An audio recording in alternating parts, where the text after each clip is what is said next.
اسی لیے فرمایا گیا کہ قولوا قولا سدیدا۔ ایک مرتبہ ایسے ہی موقع پر حضرت معاذ بن جبل رضی اللہ تعالی عنہ، ان سے ہم پوری طرح متعارف ہو چکے ہیں، ایک بڑی طویل حدیث ان کی ہم پڑھ چکے ہیں، ان کے سامنے یہی بات آئی تو انہوں نے حیرت سے کہا کہ حضور، کیا جو کچھ ہم باتیں کرتے رہتے ہیں اس پر بھی ہمارا مواخذہ ہوگا؟ فرمایا شغلت کا امک ہے معاذ، یہ بڑے پیار بھرے انداز کی بات ہوتی ہے، اے معاذ تمہیں تمہاری ماں روئے، یہ وہاں کا محاورہ تھا جو بہت ہی اپنائیت والی بات ہوگی، اس میں ملامت کا ایک انداز۔ میں تو سمجھتا تھا کہ تم بہت دین کا فہم رکھنے والے ہو۔ اس کے بعد آپ نے فرمایا لوگوں کو جہنم میں منہ کے بل گرانے والی چیز سب سے زیادہ زبان کی کھیتیاں ہیں، حصائد السنتکم، زبان سے جو لفظ نکلتا ہے وہ ایک بیج بن کر آخرت کی سرزمین میں بویا جاتا ہے۔ اب اگر برا ہے تو کانٹے دار پودا اس سے نکلے گا، جھاڑ جھکاڑ، اور یہ تمہیں جا کر پھر کاٹنا ہوگا قیامت کے اندر۔ حصائد اس کو کہتے ہیں کھیتی کا کاٹنا جو ہوتا ہے، حب الحصید۔ دو قسم کی نباتات زمین پر ہیں، ایک تو وہ جو پودا اور درخت موجود رہتا ہے، پھل آپ اتار لیتے ہیں، اگلے سال پھر پھل آ گیا، پودا وہی کا وہی ہے، اور ایک وہ فصل ہوتی ہے گندم کی ہے، چاول کی ہے، گنے کی، وہ آپ نے کاٹ لی، اس کو کہتے ہیں حصید۔ حصائد السنتکم، تمہارے زبانوں کی بوئی ہوئی جو کھیتیاں ہیں، سب سے بڑھ کر جہنم میں گرانے والی شے وہ ہے۔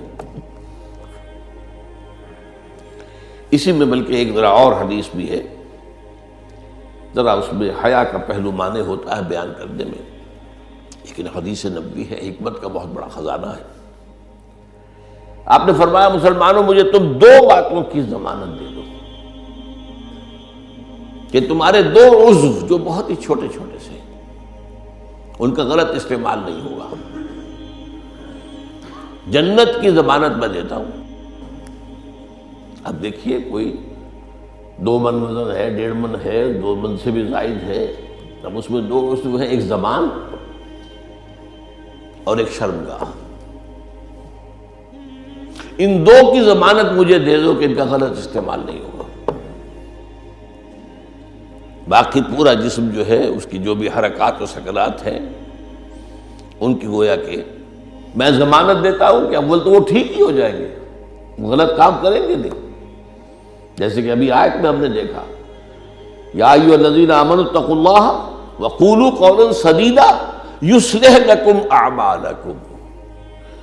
یہ کلام جو ہے شرطیہ ہے، اگر تم یہ کرو گے تو اللہ تعالیٰ تمہارے سارے اعمال درست کر دے گا، وَيَغْفِرْ لَكُمْ ذُنُوبَكُمْ، اور کبھی اگر خطا بھی ہو جاتی ہے انسان سے، ظاہر بات ہے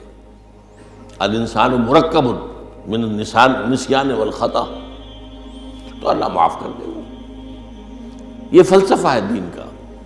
آپ کا رخ جو ہے سیدھا ہے، آپ صراط مستقیم پر چل رہے ہیں، یہ چلنے میں کہیں پاؤں پھسل گیا، گر گئے، پھر فوراً اٹھے پھر چلے تو اللہ معاف فرماتا ہے ان چیزوں کو۔ لیکن زندگی کا رخ ہی ٹیڑھا ہو گیا، اب تو معاملہ بالکل برعکس ہو گیا، اب تو جو قدم اٹھ رہا ہے وہ غلط رخ پر جا رہے ہیں، جتنا آگے بڑھیں گے صراط مستقیم سے اتنا ہی دور ہوتے جائیں گے۔ رخ سیدھا رہے، اللہ کے احکام اور اس کے رسول کی سنت، اس پر رخ پہ آدمی چل رہا ہے۔ جو اللہ چاہتا ہے، عبادت رب، شہادت علی الناس اور اقامت دین کی جد و جہد، اس میں انسان لگا ہوا۔ اب خطا ہو گئی، غلطی ہو گئی، لغزش ہو گئی، کیونکہ مجھے یاد ہے آج تک اپنا ایک واقعہ میڈیکل کالج کے 5th ایئر کا، ذرا دیر ہو گئی تھی، فرسٹ لیکچر ہمارا ہوتا تھا جو سرجری کا، ڈاکٹر امیر الدین، وہ بڑے سخت تھے، 5 منٹ کی مہلت دیا کرتے تھے، اس کے بعد دروازے بند، اس کے بعد آپ آئیں گے تو پھر آپ داخل نہیں ہو سکتے۔ تو میں تیز چل رہا تھا، بارش ہوئی تھی، سائیکل پر تھا، سائیکل پھسلی میں گرا، گرتے ہی بجلی کے مانند اٹھا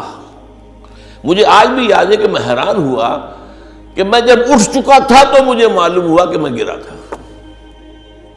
یہ ایک کیفیت ہوتی ہے کہ آدمی جو ہے، ایک یہ ہے کہ گرا ہے تو پڑا ہے وہاں پر، تو ایک تو یہ ہے کہ گناہ کے اوپر ڈیرا لگا لیا جائے، ایک یہ ہے کہ گناہ ہو گئے فوراً اٹھے، جس کو سورہ نساء میں کہا گیا ہے ثم یتوبون من قریب، فوری طور پر اگر توبہ کر لے تو اللہ تعالیٰ لازماً انما التوبۃ علی اللہ للذین یعملون السیئات ثم یتوبون من قریب، کوئی گناہ تو ہو گیا، خطا تو ہو گئی، فوراً توبہ کر لے، اللہ تعالیٰ صاف کر دے گا فوراً۔ اللہ نے اپنے ذمے لیا ہے، اپنے اوپر لازم کر لیا ہے۔ تو اس اعتبار سے حضور نے فرمایا کہ یہ دو اعضاء ہیں، ان کی ضمانت مجھے دے دو کہ ان کا استعمال غلط نہیں ہوگا تو جنت کی ضمانت مجھ سے لے لو۔